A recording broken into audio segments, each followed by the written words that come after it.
Hello, thank you so much for joining me today. My name is Dr. Catherine Einzelrich. I'm an assistant professor of geography and community planning in the Department of Geography and Earth Sciences at UNC Charlotte. Today, I'll be presenting research on achieving 10-minute neighborhoods in Charlotte's corridors of opportunity, understanding transportation, opportunities, and challenges through resident stories. And this research is conducted in partnership with my colleague, Dr. Michelle Suniga, also in the Department of Geography and Earth Sciences at UNC Charlotte. The research is supported by a fellowship from the Gambrell Foundation and the UNC Charlotte Urban Institute. So let's talk for a minute about what chronourbanism means. So the root word in chronourbanism, chrono, means time. So this is an idea that someone should be able to get to all of the things they need within their daily life, all of the important destinations like grocery stores, doctor's offices, workplaces, libraries, community centers, all of those important places within a certain time, trip time from their home. So the most popular version of a chronourbanism concept is probably the 15-minute city, which was popularized by Mayor Anne Hidalgo and Carlos Moreno in Paris during the early part of the COVID-19 pandemic. And the idea behind the 15-minute city is that folks should be able to get to any of the places they need to go to support their daily life within a 15-minute trip of their home on transit, walking, or cycling, so not using a car. And that's pretty typical of these chronourbanism policies, is that they're really focused on active transportation and using transit. And the goals for the 15-minute city policy in Paris were really about sustainability, resilience, and place identity, and thinking about how cities can be more sustainable in the future by supporting people's ability to take these shorter trips to meet their basic needs. Although the 15-minute city concept in Paris is probably the most popular and well-known, the city of Portland actually developed a 20-minute neighborhood concept in the year 2010. So long before the 15-minute city of Paris. And the idea is really the same, that people should be able to get to all the places they need to go within a short trip of their home and also not using a car. And so the image to the very far right is really illustrating this idea of chronourbanism in a more general sense, that one should be able to get around, stay active, eat healthy, learn, work, and enjoy the outdoors within their local community. And so our motivation for this research comes from the circumstance that Charlotte actually ranked last for social and economic mobility among the 50 largest metro areas recently. This is a study done by Chetty et al. So that means that folks have a hard time changing their social and economic status in the city of Charlotte. And Charlotte is also growing rapidly. So it was 9th in metro area growth in the US from 2020 to 2021, adding more than 30,000 residents. And a lot of that growth was not due to people being born in Charlotte, but from people moving here from other places. So we're thinking about this lack of social and economic mobility, but also the fact that a lot of people are moving to Charlotte all the time. How do we plan for the future? And we know from the urban planning literature that chronourbanism approaches like Paris and Portland and others have the potential to improve urban sustainability, livability, and health. So these types of policies can help us to reach some of those goals. We're also interested in this idea of time poverty. So this is a situation in which folks don't have enough time to do the things that they need to do. They feel a lot of pressure because they don't have time to meet their essential needs. And we know that time poverty is linked to lower well-being, reduced physical health and productivity.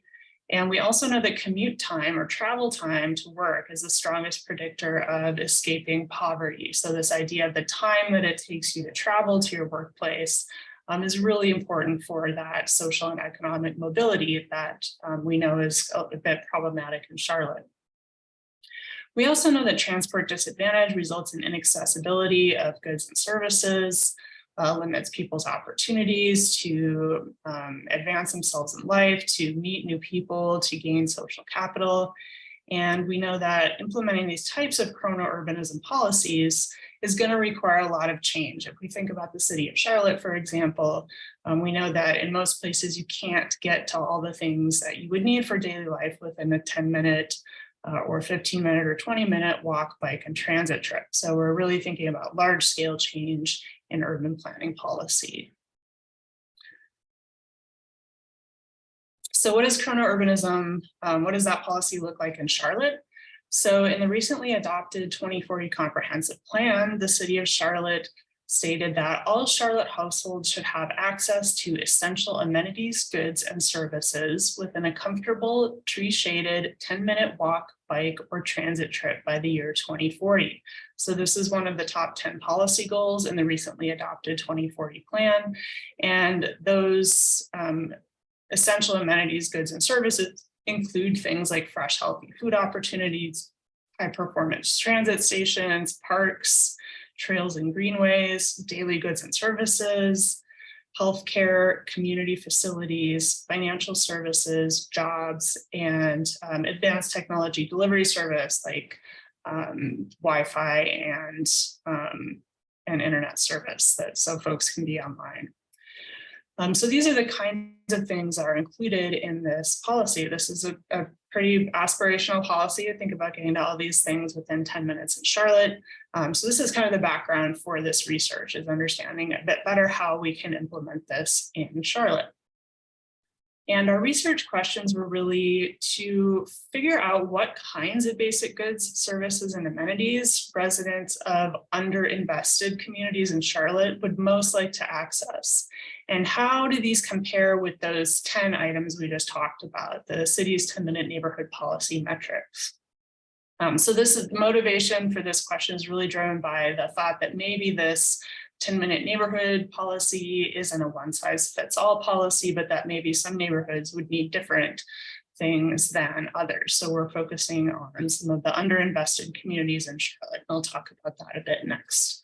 And our second research question is really asking what transportation barriers currently exist to achieving access to those amenities, goods, and services that people need. So what are people's transportation experiences like? What kind of challenges do they face getting around on an everyday basis?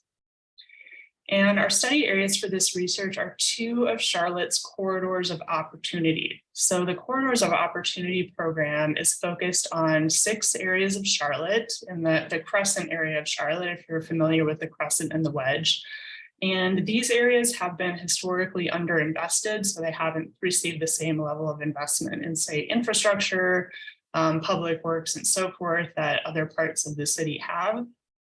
And so the city of Charlotte has targeted these areas for economic investment in order to create safer, more prosperous communities. So we're focusing on 2 of these communities for this research. One is the I-85 Sugar Creek corridor, and you can see that in purple kind of to the north. And the other is the Central Albemarle corridor in East Charlotte, which is the pink area to the east. So we interviewed folks in both of these areas. We interviewed 30 people. And you can see the sociodemographic profiles of these areas, the Central Albemarle corridor and the I-85 Sugar Creek corridor compared to Charlotte as a whole. So these folks have lower median household income. They're predominantly more Black and African American, and also Hispanic and Latinx than other parts of Charlotte, more than Charlotte and Mecklenburg County as a whole, and they're less white. So we have a higher percentage of people of color living in these neighborhoods and a lower percentage of home ownership. So we approached this research by doing in-depth interviews. So we conducted 30 semi-structured interviews with residents of these 2 study areas. We wanted to learn about their community, how they experience typical modes of travel, where do they need to go on a regular basis, what their transportation experiences and particularly challenges are. And then we also asked them about this 10-minute neighborhood policy. We wanted to know what they thought about it and how it should be implemented in their community. So this interview is also accompanied by a 10-question demographic survey just to learn a bit more about the context of our interviewees. The interviews took about 40 to 60 minutes to complete, and we provided a $50 Visa gift card incentive to each interview participant. And we recruited these participants through community institutions and organizations. We worked with a number of community organizations in each of these study areas to connect us with folks to interview.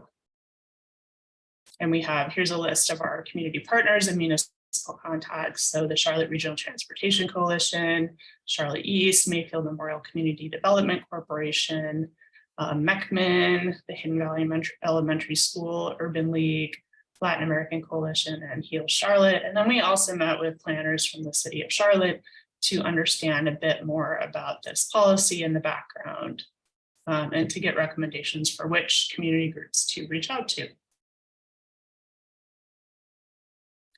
So, wrong direction. So our participant demographics were similar to the corridor demographics, and I have a little bit more detail about some of the transportation aspects of our sample as well. So our interviewees were about 37% Black or African American, 33% Hispanic, Latinx, and 23% white. We had a mix of household incomes. Most of our interviewees were renters. We tried to find folks that had a range of access to automobiles. So about 43% of our interviewees had just one car in their household, and 26% had 0 cars. About 2/3 of our interviewees spoke English as their first language, and 36% spoke Spanish. And then we had a range of ages and gender. So some of the results from these interviews included answers to our question of what are the places you need or most want to access on a regular basis. And so we heard answers like the grocery store. That came up in every interview. People also need to get to employment, medical care, the children's schools, churches, and laundromats. And then on the right, we have the other things that came up a little bit less often. And some of these look a lot like the city's metrics, those 10 items that we looked at earlier, like grocery store and employment and medical care. But we also saw some other types of places come up, like laundromat. Folks who are renting, who don't have access to laundry in their building, need to get to a laundromat and then have to end up having to carry their clothes with them to and from the laundromat. So that tells us about a potential transportation challenge. We also had folks that we interviewed who expressed a need to be able to get to places like the Social Security Board, to immigration, to payday loan services. So maybe a different set of potential destinations for these populations than what is kind of outlined in the city's policy. So when we ask the question, what transportation challenges do you experience that might keep you from getting to the places you need or want to go? These are some of the overall trends that we noticed. We heard from folks that trips take significantly longer on the bus than in a car. The buses don't run frequently enough and are very unpredictable. Weather was a challenge for some people, and this is kind of both on the end of heat, being too hot to stand outside in an unsheltered bus stop, or being cold and rainy. We heard from one person that got hypothermia waiting outside for the bus. Walking in transit may not be feasible if someone's carrying groceries or laundry. So again, going back to that laundromat or thinking about carrying heavy groceries to and from the grocery store is a challenge. Lack of infrastructure and connectivity.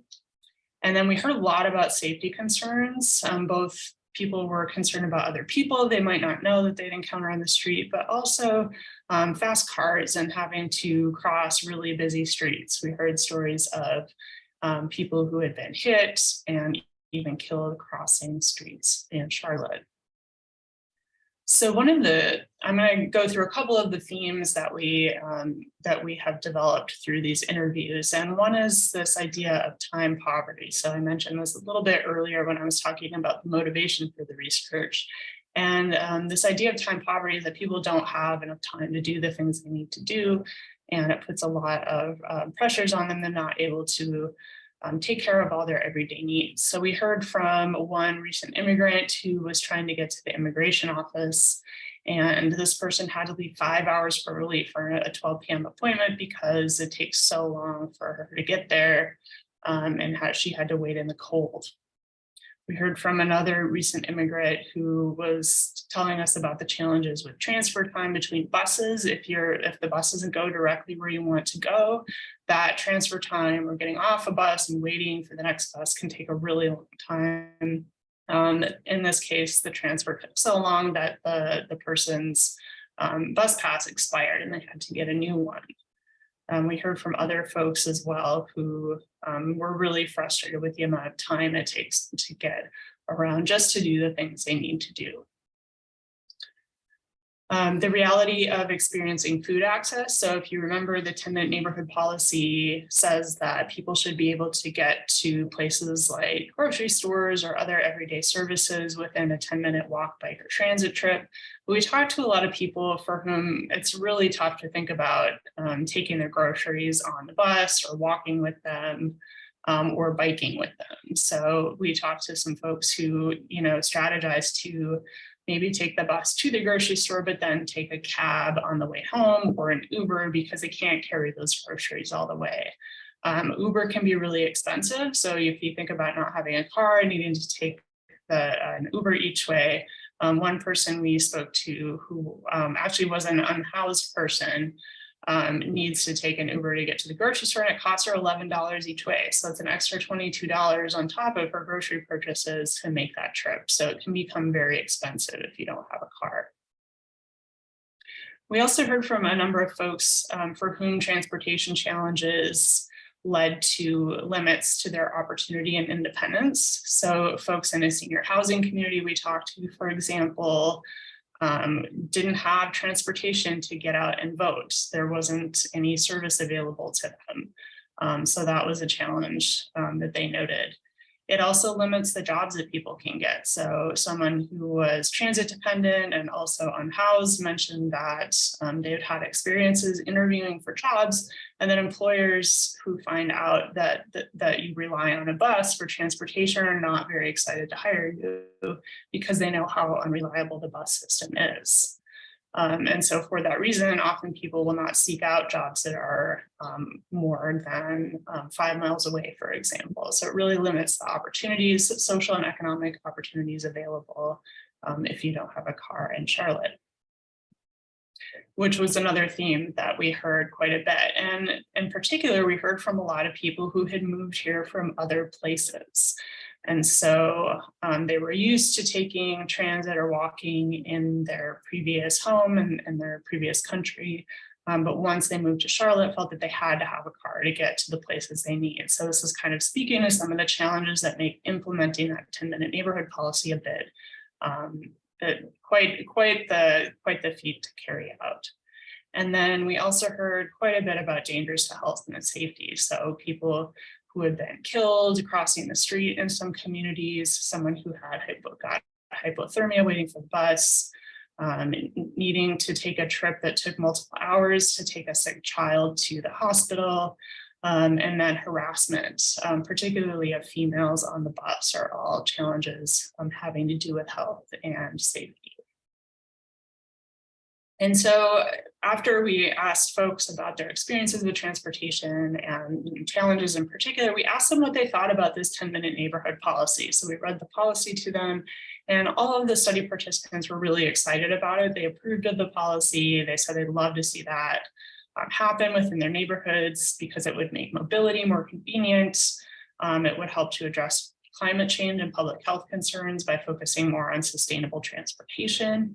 It would improve livability. So folks just to be able to get outside and walk would improve their kind of health outcomes. And then for some people, it was really just like would be a totally different world if they were able to get places in 10 minutes when they're used to taking a 3-hour trip or more in their current situation. So some of the potential policy implications we see from this work include prioritizing the safety and comfort of vulnerable road users And by vulnerable road users, I mean folks who aren't in cars, so folks who are walking, folks who are riding bikes, to make sure that we're providing a safe environment for them so that they feel comfortable walking or making these trips without a car. Also, significant improvements need to be made to public transit service to reduce the time poverty that we found was so prevalent with folks in these corridors of opportunity, which would include increasing the number of bus stops, the frequency of service, letting people have longer for their transfers, improving the connectivity of the bus network, and then also thinking beyond the bus to opportunities for shuttles, microtransit, and micromobility, and thinking about how those all tie together. Maybe it's transportation hubs, but making sure that there's a complete network of options for people to use for transportation. We also think it's important to highlight equity considerations in the 10-minute policy metrics. So that time measure, that distance measure doesn't really account for accessibility. So maybe technically you could get somewhere in a 15-minute or a 10-minute trip, but if the environment, like the sidewalks, are not complete or the crossings aren't safe, it's really going to take you a lot longer, or it might not really even be feasible to make those trips. We also found that the metrics do not necessarily align with the experience of access, like the food metric, for example. Expecting people to be able to take transit or walk to the grocery store, it isn't really feasible in most cases for a lot of folks. So really thinking about being more realistic about that, and maybe, incentivizing more grocery stores in neighborhoods so that people don't have to go that far. Metrics in these areas could also be tailored to the renter population. So thinking about things like laundromats, maybe that's one of the important community facilities to highlight in the policy itself. And then also thinking about including community service centers that provide better access to places like immigration, social services, and social security. Currently, from the neighborhoods that we were studying, it takes people a really long time to get to these places. So providing better access, maybe a satellite office in these areas where a lot of folks need more access to those services, could be really helpful for reducing that travel time. So I would like to end there and say thank you very much for your attention. We're happy to answer any questions about this research. We can be reached at the contact information available here. And then I will just share our references. So thank you so much.